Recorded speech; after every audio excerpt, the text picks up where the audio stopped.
मेरे से कमेंट में ये पूछ रहे थे कि सर प्रीवियस ईयर को करंट से कैसे जोड़ें। प्रीवियस ईयर में क्वेश्चन बहुत ज़्यादा इजी आया करते थे और आजकल हर एक, आप किसी भी शिफ्ट को उठा के देख लो, हर एक शिफ्ट में इस तरह का क्वेश्चन पूछा ही जा रहा है।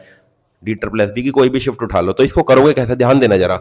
या तो इसमें आपको सर्कल दे देंगे, वो कहाँ गया, या तो इसमें आप सर्कल दे देंगे आपको, या इसमें आपको वो स्फेयर दे देंगे। स्फेयर या सर्कल में से कोई एक चीज दे देंगे आपको। इसने बोला था difference between the diameter and the diameter of the smaller circle and the bigger circle is 14 centimetre. मान लिया डायमीटर डी है लार्जर वाले सर्कल का, बड़े वाले सर्कल का, और छोटे वाले सर्कल का स्मॉल डी है, तो इसकी वैल्यू कितना दे रखी है, डिफरेंस की वैल्यू 14 सेंटीमीटर। अब मुझे बताओ, जब डायमीटर कितना है, डायमीटर का डिफरेंस 14 है, तो डायमीटर का हाफ तो रेडियस होता है, तो रेडियस का डिफरेंस कितना आ जाएगा, 7। 2 से डिवाइड करोगे, रेडियस का डिफरेंस कितना आ गया, 7 आ गया। अब बोला कि जी इनके एरिया के बीच का जो गैप है वो कितना है, 1078। एरिया कैसे आप फाइंड करोगे, बड़े वाले का पाई कैपिटल आर स्क्वायर, छोटे वाले का pi small r square is equal to 1078 है ना भाई। पाई की वैल्यू कॉमन, पाई कॉमन ले लोगे, अंदर बचा r square minus r square, तो इसको आर प्लस आर और जी ले लोगे r minus r is equal to 1078। Pi की वैल्यू 22/7, ठीक है। आर प्लस आर और आर माइनस आर की वैल्यू गिवन है हमारे पास कितनी, 7 इज इक्वल टू 1078। 7 से 7 cancel, r plus r is equal to 1078 divide by 22। 22 चौक 88 और कितना बचा ये 19, 198 है, 22 में 198, तो आर प्लस आर की वैल्यू कितनी आ गई 49। अब तुम मेरे को बताओ हमें क्या निकालना है, स्मॉलर सर्कल का डायमीटर फाइंड करना है। इसमें से इसे लेस कर दो, जब इसमें से इसे लेस करोगे, इसमें से इसे लेस करोगे, तो आर से आर कट जाएगा, आर माइनस माइनस आर मतलब 2r is equal to 49 minus 7 कितना आ गया 42, और 2r ही तो क्या होता है, डायमीटर होता है, तो डायमीटर कितना आ गया हमारा 42 सेंटीमीटर।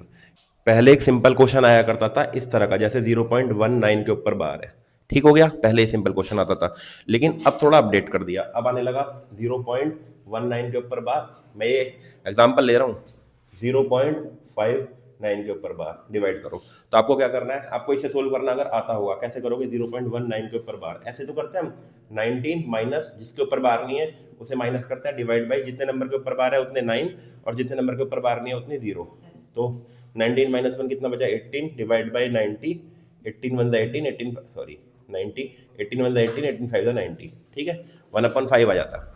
अब ये करना है हमें सोल्व, तो इसे कैसे करेंगे, 19 minus 1 divide by 90 divide by 59 minus जितने नंबर के ऊपर बार नहीं है 5 डिवाइड बाई 90। अब 90 से 90 कैंसिल हो गया, अब कितना बचा ये 90 माइनस 1 18 डिवाइड बाई 59 माइनस 5 54, तो 18 1 18, 18 3 54, 1/3 आंसर आ गया, ठीक हो गया। जैसे पहले क्वेश्चन आया करता था कि ए किसी काम को 3 दिन में कर सकता है या 6 दिन में मान लिया, और बी किसी काम को 9 दिन में कर सकता है, ठीक है, तो ये दोनों मिलकर कितने दिन में करेंगे, या ए ने अगर 2 दिन तक काम करा और फिर काम छोड़ दिया तो काम कितने दिन में कंप्लीट होगा, या ए ने अगर 4 दिन काम किया और बी ने उसके बाद शुरू किया तो काम कितने दिन में कंप्लीट होगा। पहले इस तरह से क्वेश्चन आया करते थे, लेकिन अब सुन लेना कैसे क्वेश्चन आ रहे हैं।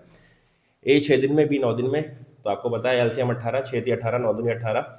अब बोलेंगे कि ए ने 2 दिन काम किया और 2 दिन बाद इन्हें काम छोड़ दिया, और ए की एफिशिएंसी सी की एफिशिएंसी से दुगनी है, ठीक है, ए की एफिशिएंसी सी की एफिशिएंसी से दुगनी है। अब ए ने अगर 2 दिन काम किया बी के साथ, तो 3 और 2 5 दूनी 10 काम कंप्लीट हो गया, 10 वर्क कंप्लीट हो गया, तो बचा कितना वर्क, बचा 8 वर्क। अब हमसे बोला ए की एफिशिएंसी सी की एफिशिएंसी से दुगनी है, इसका मतलब ए की अगर एफिशिएंसी 3 है तो सी की एफिशिएंसी कितनी होगी 1.5 होगी। अब सी और बी मिलके काम करेंगे, तो सी और बी की एफिशिएंसी कितनी होगी 3.5, 3.5, अब 3.5, ठीक है। अब कितने दिन काम किया पहले इन्होंने मिलके काम किया है 2 दिन, तो 2 दिन तो पहले क्या है प्लस, अब इन दोनों की एफिशिएंसी 3.5 है, 3.5 से आपको 8 को डिवाइड करना पड़ेगा, तो आप एक काम करो, पॉइंट हटा के पहले 0 लगा लो, इसे डिवाइड कर लो, 5 7 35, 5 से 16 बन जाए 16/7, तो अप्रॉक्स में ही आ जाएगा 16/7, और हाँ अप्रॉक्स नहीं, अब आंसर जो है वो फ्रैक्शन में ही आ रहे हैं इसके टाइम एंड वर्क के, 7 2 14 और 16 कितना हो गया 30/7 ही आ गया तुम्हारा आंसर, ठीक हो गया नहीं। टोटल इतने डेज लगेंगे आपको काम करने में। ऑल द बेस्ट सभी को, इस तरह के क्वेश्चन आ रहे हैं।